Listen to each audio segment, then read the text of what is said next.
Now for this hour, we start with Europe. Ukraine and EU leaders are discussing using frozen Russian assets to finance Kyiv's needs, including a potential reparation loan. Ukrainian President Zelenskyy has said that the assets should not be used as leverage and emphasized the need for security guarantees from both the US and Europe. Poland's Prime Minister Donald Tusk confirmed a breakthrough at the EU summit with agreement to find a fair method to use Russian assets, while other financing options were less supported. Ukraine faces a foreign aid gap of 45 to 50 billion euros next year, and Zelenskyy has warned that without a tranche backed by frozen assets by spring, drone production may need to be cut. Talks with Belgium and the US continue to ensure Ukraine's financial security, and a positive decision on frozen Russian assets is expected by year-end. Now for this discussion, we welcome Mr. Mark Sutherland. He's a geopolitical commentator, joins us live from London. Thank you very much, Mr. Sutherland, for joining us again. Good to see you. Now looking at this, how significant is this, and what are still the risks that are involved if they do use Russian assets for Ukraine? Asuma, good to be with you. I wish we had hours to talk about this because we have to go through so much history, etc. And we are at an alarming point, and we're at a point that people that think, as I said, constant times. I'm not excusing the invasion, which was as the Russians said, as an operation in regard to going into the Ukraine. Whether we go back to the color revolution of 2014, if we look at Poroshenko, am I going to go to Europe? Am I going to go to Russia? If we look at Ukrainians people on that border that speak Russian that were complaining about how they were being treated by Ukrainian authorities. There's so much. Go through Minsk, 1994, getting rid of nuclear weapons, etc. There is so much to go through. What I am deeply concerned about, and what many people are concerned about, especially sitting here in the UK, when we've got the saber rattlers who then should have put far more effort over the last 4 years in regard to stopping this war and solving this war. I will say that, as much as that's going to be profoundly unpopular amongst various people, but we need these people around the table to negotiate this and stop this. The other thing is, dare I say it, yes I do, that with the economic problems that across Europe, the theatre in Europe, then it can suit certain countries, suit certain people to then push this, because wars then solve things. And then we have the other thing where governments start to say, well, we're potentially call up young people that we've been vilified for years and years and say go and fight for us. There's a lot in here. The number one thing is we do not want to see a spread of this, another war within Europe. We had World War II, World War II, and all the ramifications of that. And that's why I said we need hours to go through the history. As you as you may note in my voice, I don't take this subject lightly. This needs to stop. And when people are saying, well, I may not have money to make drones or do this, to be honest with you, Asuma, we don't know. We don't know where has the money gone. What we do know is that, and what we may see, is that more and more countries may then decide we're going to stop making cars and we need to start making tanks, and that may happen in Germany and elsewhere. But this needs to stop, and hence why the American administration's attitude in turning around and going, where is all this money gone? Buy weapons off us, step up, NATO, start to defend yourself and stop relying on us. But Asuma, there is so much to unpack. I do apologize. Over to you. 100%, yes, indeed. And today we also saw, Mark, Russia issue a warning that about legal action if these assets were used. Do you think these warnings that could change how EU moves forward, or do you think they would ignore these warnings by Russia? I hear you, and I also hear your concern in your voice. There's part of me that says that the European leaders will not listen. They will then ignore that, as there is these, as we know, in 10 Downing Street, Merz arrives, von der Leyen arrives, Macron arrives, Zelensky arrives, and there's huge hugs by Keir Starmer outside 10 Downing Street. I don't know. I can't answer that. But what is interesting is that even within Brussels, there has been calls within banking, within financial commentators, or within the political realm there for people not to do this in regard to freezing, in regard to using those assets. The other thing is, and not that this is explained to us, but certain banks would appreciate having that money, having that asset, as they are also in serious trouble. Is what they then do with that. But there are many layers of deceit in so many areas of this subject. 100%, yes. With that, I would like to thank Mr. Mark Sutherland for sharing that, but please stay with us as we come back to you for a later discussion as well. Now, moving on, Russia has rejected the International Claims Commission for Ukraine, claiming it has no legal force and it is intended as a propaganda. Europe launched the commission to ensure Kyiv is compensated for hundreds of billions of dollars in damages from Russian attacks and alleged war crimes. The Hague gathering, attended by Ukrainian President Zelenskyy and 34 European leaders, coincided with US-led diplomatic efforts to end the war. Zelenskyy said all Russian war crimes must have consequences and emphasized that lasting peace requires Russia to accept international rules. The Netherlands-based commission will review claims from individuals, organizations, and public bodies, but there is no guarantee Russia will pay.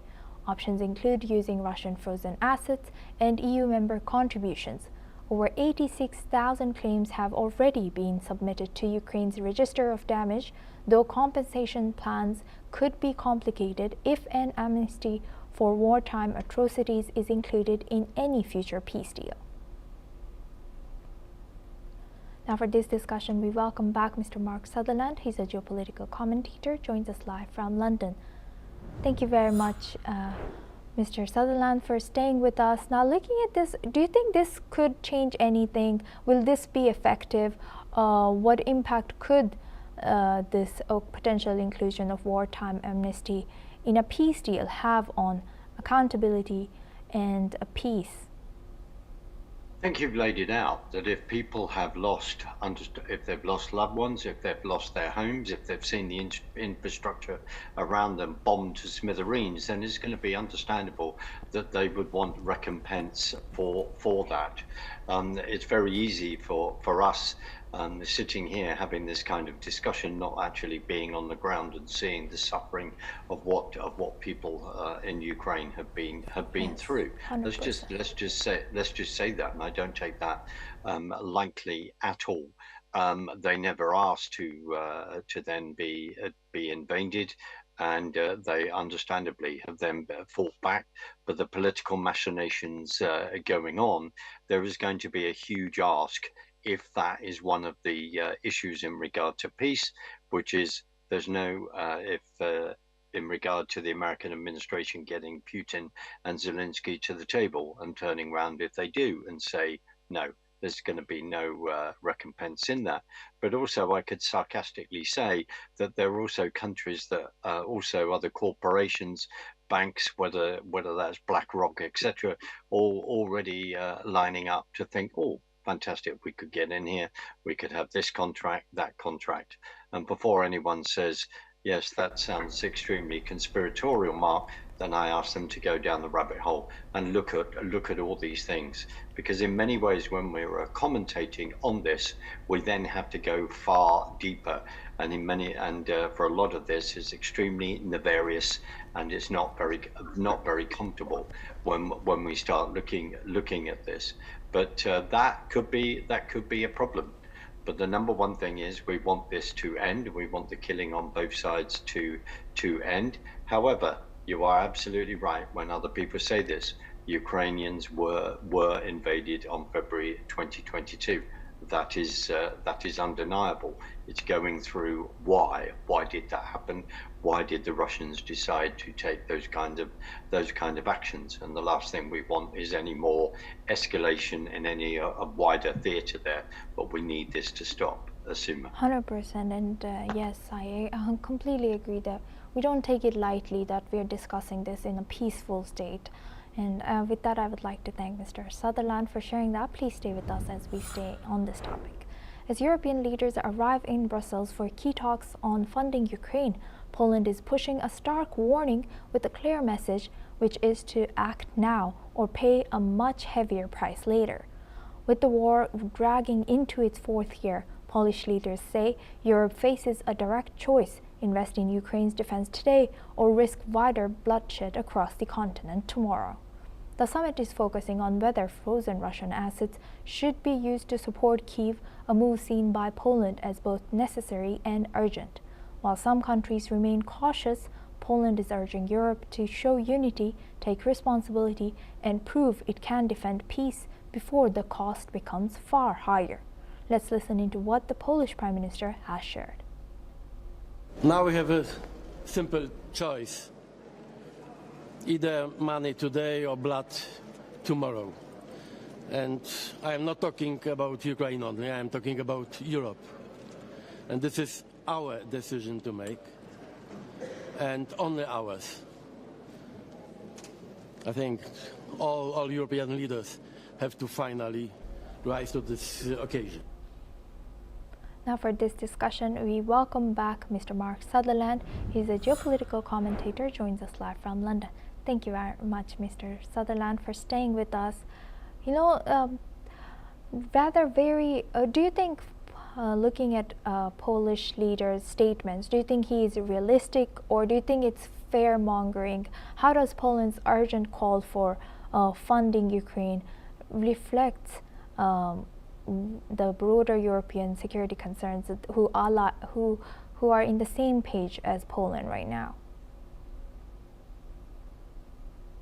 You have to look at Mr. Tusk of Poland's background as well, which is rather interesting.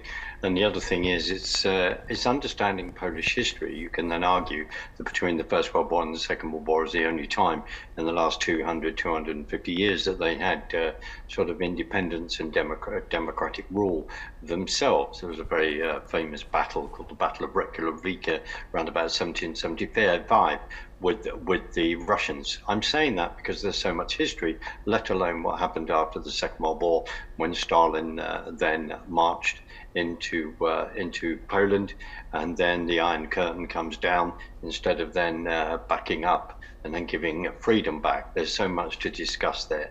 Of course, there is a concern. The big challenge to any politicians is to be able to speak, but to be responsible in the rhetoric that they then say. But also it's understandable, and it's important for us to understand previous European history and to have that in our mind as well. Poland has an incredible history and where it is in regard to the juxtaposition of where it's placed in Europe, and that has to be understood as well. Bordering with Russia, not happy with the ongoing, understandable where Russia went into Ukraine. All of this is on the table and has to be understood from all those points of view, in my humble opinion. Asuma. How do you think, lastly, Mr. Sutherland, how aligned are these countries now? How might differing levels of caution among EU countries affect the bloc's ability to present a unified stance this weekend? Well, Poland is making sure that its borders are strong. There are strong relationships with the other European countries. Germany has taking rocket batteries from Israel. There is arming going on, and looking at their military assessments deeply. That cannot be denied. That's what's going on. That's what the head of NATO, Mr. Rutte, is then talking about. Asuma. Indeed. Thank you for highlighting that. And with that, I would like to thank Mr. Mark Sutherland for joining us today.